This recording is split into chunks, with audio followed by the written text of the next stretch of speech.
Welcome back to the Marketing MadMen on Extra 106.3. Nick Constantino here with Joe Ciucci and Tom McCorkle. And Tom, talk a little bit. We're going to do this in a couple of spurts, okay? Obviously, real estate, just interest rates going up. It was a crazy time, right? Yeah.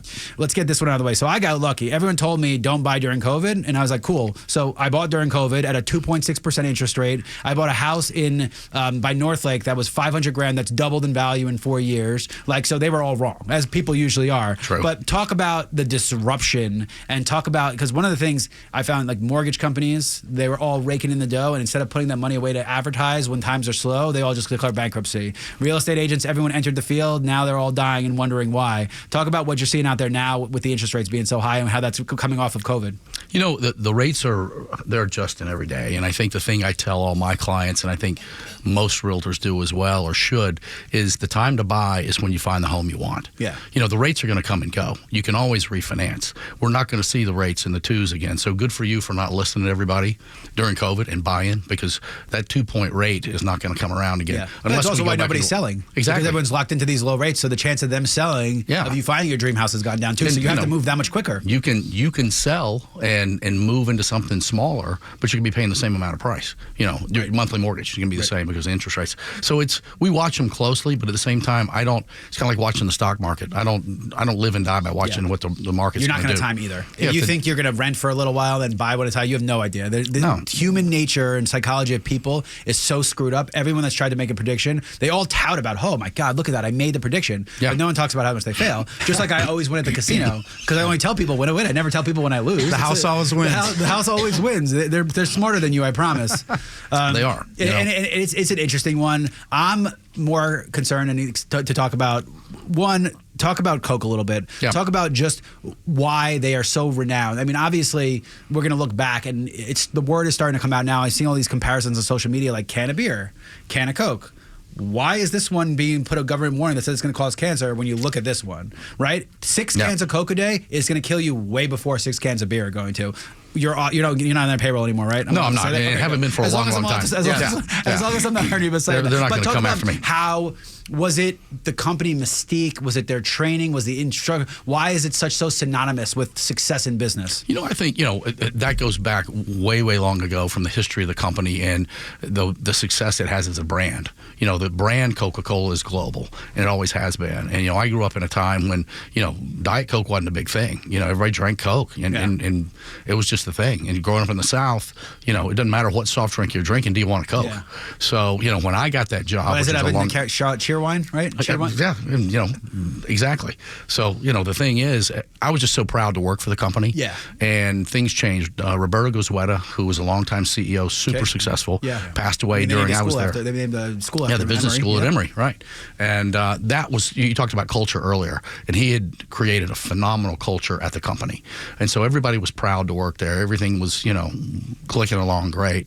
And then, he passed away and things changed. They had a lot of different CEOs during my tenure. I have to imagine that was also, he went over when we went international with everything. The company was booming and growing in every direction. So it's easy to lead with culture when you're growing at a 30% clip every year. Absolutely. The market's stagnated. It's not a growth industry anymore. So I have to imagine that changed a little bit. But yeah, culture, I mean, it's that important. That's why his name's on a building. Yeah, and it's true with any kind of industry or any kind of marketing company. And I think that's where Coke really excels, even to this day, is they're a marketing company. Yeah. Because they've got so many different brands, so many different SKUs. Yeah. And they got into the water business a little bit late. Yeah. And that has boomed, and the energy drinks, and so they've done a great job of that. And with me, I was there. It's been a long, long time since I was there. Yeah. I left and went in the liquor business. Yeah. I left Coke to go to work for Jim Beam. Yeah. And talk about a change of direction. All right. Wow. So we're going to skip what you're saying, because I'm going to tell you my beef with Jim Beam, because Jim Beam is an active client of ours. I love them. Chrissy, I love you. Darian, I love you. They have reorganized their company in the past 7 years. 7 times. Every time I'm on the phone with somebody, they're going through a reorganization. Now, Suntory bought them. Then they dropped the name Beam, and it's Suntory. And they are sitting on stockpiles of so much booze that they can single-handedly influence this industry if they wanted to. But they're more worried with the bureaucracy and the restructuring and the corporate. So when you were there, Talk about when you were there, but talk about the liquor industry as a whole and how COVID, what happened during COVID. I mean, this is so long before COVID when I was there. And they had recruited me for a long time because I was on the board of a big group called the Nightclub and Bar Show, which is a big show, the beverage show in Vegas, adult beverage show. Yes. And I was the Coke representative there. And the VP at Beam kept recruiting me and kept offering me a job, but he was offering me a lot less than I was making at Coke. I'm like, I can't take a haircut, Well, time came. I was like, I'm really interested now, so I'll take that role. And it was great. I just loved it because it was just a completely different dynamic, completely different culture. Yeah. When was this? This was, I would say 93, 94. Okay, so this is before the bourbon boom. So yes, it was absolutely. Beam. It was Beam Black. They probably had Booker's and a couple of the Basil Hayden was the most popular, probably craft one there was. But you're right. The boom on single malts and for the Scotch business and for bourbons hadn't happened yet. What had happened then and started to explode was vodka. Because the Sex and the City came out not long after that, and the martinis and Coke, Absolute. And there's also no barriers to entry. It's the easiest thing in the world to make. You don't need to age it. You just freaking throw it in a still and you add vodka, potatoes. But at the time, I left Beam to go to work for Absolute. Got it. And Absolute had come out with Absolute Citron, which was the first big flavor. Pernod? Was it already owned by Pernod? It was Pernod Ricard. Yeah, very good. And so I was there 7 years. My entire career. Absolute was a marketing company. Oh, absolutely. If you were ever a Maxim guy, I mean, those freaking, when you had those bottles with the cutouts of things inside them, they were some of the best ads I've ever seen. So simple, but they elicited a respect. And that's, it's a good point to talk about it. One of the things that really frustrates me about marketing these days, we're so reliant on data.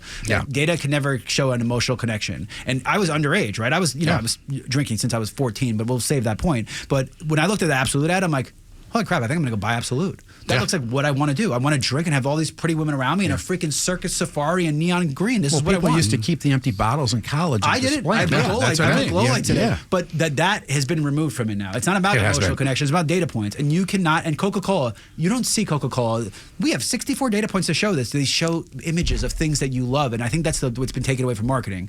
But it has been. It definitely has been. So so you did Absolute. Where else? Anywhere else? Steady stops along the way in the liquor? Yeah, I mean, it was like 20 some odd years. So 3 or 4 years with Beam, and then went to Pernod Ricard, which had our big brands were Absolute, Jameson. I spent a ton, and the whole time I basically had the same job. I was a national account director who managed hotel and casinos. So I traveled a ton, did a lot of trips to Europe, met a lot of great people, a lot of fun people, a lot of interesting people. That's what we're gonna have. That'll be the offline conversation. And then left there for my last 7 years in the business. I was with a family-owned company out of Scotland called William Grant and Sons. Their biggest brand is Hendrick's Gin. Another marketing coup. I mean, again, I'm in this industry because of what I do. And I know the distributors and everything. And I think the one thing about alcohol during COVID, everyone thought the fear was everyone was going to trade down. Because stock market's crashing. But what they found out was, holy crap, that's $16 drink in a bar. I can buy a bottle for $25. What are we doing here? And they traded up. And then all of a sudden, this huge wave of these allocated brands and all this stuff swept everything. Well, because these companies take so long to react, now they're going to have to dig themselves out of their delay for 2 years. Because now all the allocated stuff is just sitting on shelves because no one's going to pay $150 for a bottle. I'm hearing that the wine companies have cellars full of wine. It's just... It's funny. You always see it. We tend to, as a country, make the same, probably the world, make the same mistakes over and over again. And every time we think, we're over that, then all of a sudden something happens and it's like, nope, we're making the same mistakes. We're overspending. Household debt is blown up. What we need to do is open up these allocated bottles and start putting them to market. But instead, we triple the price because we don't want the markup. Now no one's buying them on the aftermarket. So it's a crazy world. But I'm glad we got that all out of the way. We're about to shut off the radio show. Thank you for listening on Extra 106.3. I encourage everybody to check out the podcast because we're going to have some real fun with it. You've been listening to Flounder, fix this one. You've been listening to the Marketing MadMen on Extra 106.3, and we'll catch you next week.